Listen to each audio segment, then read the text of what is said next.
न खाऊंगा न खाने दूंगा, ये बयान हमारे देश के प्रधानमंत्री नरेंद्र मोदी जी का है, जो 2014 से पहले ये नारा देते थे ताकि वो देश के सत्ता में आए और गरीबों को लालच दे दिए कि हम जब सत्ता में आएंगे तो विदेशों से जो काला धन हमारा देश का है वो लेकर आएंगे और आपके खाता में 15-15 लाख रुपए डाल देंगे। लेकिन 15 लाख रुपए तो किसी के खाता में नहीं आया, लेकिन पूरा देश खाली हो गया है। इनके नेता मंत्री जितना जब मौका मिला सबने देश को लूटा। लेकिन अब जो एक रिपोर्ट आ रही है इसको देखकर आपका माथा जो है शून्य हो जाएगा कि इतना भी हो सकता है और कैसे हो सकता है। सरकार के नाक के नीचे अगर एक व्यापारी जो है 15.15 लाख करोड़ रुपए का अगर घोटाला कर देता है और सरकार कहे हमें तो इसकी खबर ही नहीं है, तो क्या ऐसा संभव हो सकता है?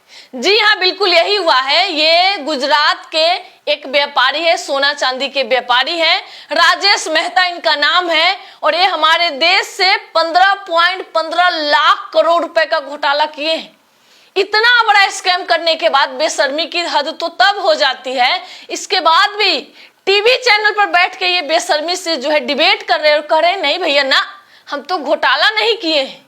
और इससे भी बड़ी बात आपको बताऊं कि जिस देश से हमारे देश में 15 लाख रुपए जो गरीबों के खाता में आने वाला था, उसी देश में जाकर 400 बिलियन डॉलर का जो है कंपनी खरीदते हैं सोना रिफाइंड करने वाला। सोचिए, हमारे देश का पैसा देश से बाहर जा रहा है और नरेंद्र मोदी को पता ही नहीं है। ये पता तो तब चला जब सेबी एक होता है, जो शेयर मार्केट होता है, उस पर जो नजर बनाए रखती है, एक तरह से कहते कानून उनका होता है। उसने जब राजेश मेहता को फटकारा और कहा कि आपका जो शेयर है वो 91% से लेकर 99% तक फर्जी है। मतलब सोचिए, इतना बड़ा स्कैम हो सकता है कि आपके पास पैसा नहीं है, आपका कोई उस हिसाब का व्यापार नहीं है और आप 99% तक फर्जीवाड़ा कर रहे हैं और देश के गरीब जो निवेशक हैं उनका पैसा लूट रहे हैं और सरकार को पता नहीं है। इस सोचिए, जरा बारीकी से सोचिएगा, ये संभव हो सकता है क्या? जो इलेक्ट्रोल बॉन्ड सरकार को मिलती है और जिसमें लोग कहते हैं कि इसका नाम साझा करना चाहिए सरकार को, लेकिन सरकार नाम साझा नहीं करती है। क्या इन लोगों का दिया हुआ काम नहीं होता है? इनका दिया हुआ तोहफा होता है और सरकार तभी तो आंख बंद कर लेती है और इतनी बड़ी अमाउंट जो है हमारे देश का फर्जीवाड़ा हो जाता है और ये सारा पैसा जो है विदेश में चला जाता है। जो खाऊंगा ना खाने दूंगा नारा देने वाले अभी सत्ता में ही बैठे हैं और हमारे देश में इतना बड़ा स्कैम हो जाता है। एक और जो फिल्म बनी थी एक हर्षित मेहता पे, जिसमें 500 करोड़ का उन्होंने फर्जीवाड़ा किया था, इस फिल्म को देखने में बड़ा मजा आ रहा था और इस फिल्म को देखकर लोग सोच रहे थे कि कैसे इसने फर्जीवाड़ा किया। सोचिए, वो 500 करोड़ रुपए था और ये 15.15 लाख करोड़ रुपए। ये डिजिट देखकर आप समझ गए होंगे कि कितना बड़ा अमाउंट है। इसके बारे में कल्पना भी नहीं कर सकता कोई आम व्यक्ति। और नरेंद्र मोदी जी कहते हैं कि न खाऊंगा न खाने दूंगा, और उन्हीं के राज्य के ये व्यापारी है और नरेंद्र मोदी जी को पता ही नहीं है, प्रधानमंत्री जी को पता ही नहीं है कि फर्जीवाड़ा कैसे हो गया।